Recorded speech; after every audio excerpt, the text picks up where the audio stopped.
সাথে একটা মজার কাহিনী শেয়ার করি। তো দেখো এখানে আমি করছি একটা ওয়াটার কালার পেন্টিং। তো এই একটা ফরেস্ট করব, এর আগেও একটা ফরেস্ট করেছিলাম, শর্টসে আপলোড করা আছে। তো এখন হঠাৎ গিয়ে আমার মনে হচ্ছে যে গাছগুলো দেওয়ার পর এখন মনে হচ্ছে একটু অ্যাক্রিলিক পেন্ট দিলে মনে হয় ভালো হবে। তো জানি না ওয়াটার কালার পেপার এখন কেমন হবে, তো চলো ট্রাই করতে আর কি আছে। তো ভাবছিলাম তোমাদের সাথেও একটু শেয়ার করে নিই। এখানে আমি একটু গ্রিন টাইপ কয়েকটা পাতা নিয়ে আসবো, তারপর দেখি যদি ইচ্ছে হয় তাহলে হচ্ছে আমি এগুলোকেও চেঞ্জ করে দেবো। তো চলো শুরু করার আগেই আমি এখানে নিয়ে নিব আমার অ্যাক্রিলিক কালার আর হচ্ছে আমার অ্যাক্রিলিক কালারের প্যালেট। তো এটা কোনো স্ক্রিপ্টেড ভিডিও না, এর আগে আমি স্ক্রিপ্টেড ভিডিও বানাতাম। তো আজকে কেন জানি মনে হলো যে আমি যেহেতু ওয়াটার কালার করতে করতে হঠাৎ মনে হলো অ্যাক্রিলিক কালার করব, তো তোমাদের সাথেও শেয়ার করি।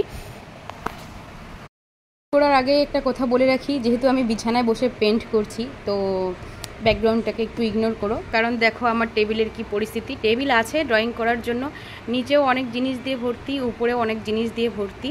তো সেই টেবিলে এখন মানে এখানে বসে বা চেয়ার নিয়ে বসে এখন ড্রয়িং করার মতো কোনো পরিস্থিতি নাই। আর এখানে দেখো ওয়ালে একটা পেন্টিং করা আছে, আবার আমি কি করেছি একটা ক্যানভাস ওইখানে লাগিয়ে রেখেছি, ওইখানে আবার পেন্ট করব। তো চলো ততক্ষণে আমি একে ট্রাইপডে লাগিয়ে নিই,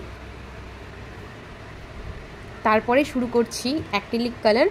আর কিছু মুহূর্ত তোমাদের সাথে শেয়ার করব, বাকিটা ফাইনাল রেজাল্ট যখন আসবে দেখি আমারও পছন্দ হয় কি না আর তোমাদের সাথে শেয়ার করি। আর আমার অ্যাকচুয়ালি ভয় লাগছে, যেহেতু ওয়াটার কালার পেপার তো অ্যাক্রিলিক কালার সেরকম বসবে কি না। আর অ্যাকচুয়ালি আমার মিক্স মিডিয়া সবচেয়ে বেশি পছন্দ, মানে মিক্স করে কালার, যেমন water colour, pencil colour, acrylic colour, সব কালার ইউজ করে পেন্ট করা খুব পছন্দ।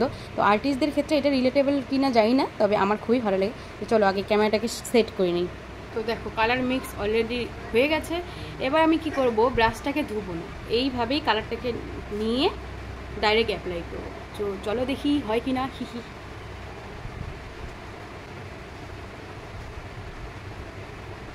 আচ্ছা এটাকে পার্ট 1 রাখি, আর পার্ট 2 তোমাদের ফাইনাল রেজাল্ট দেখাবো।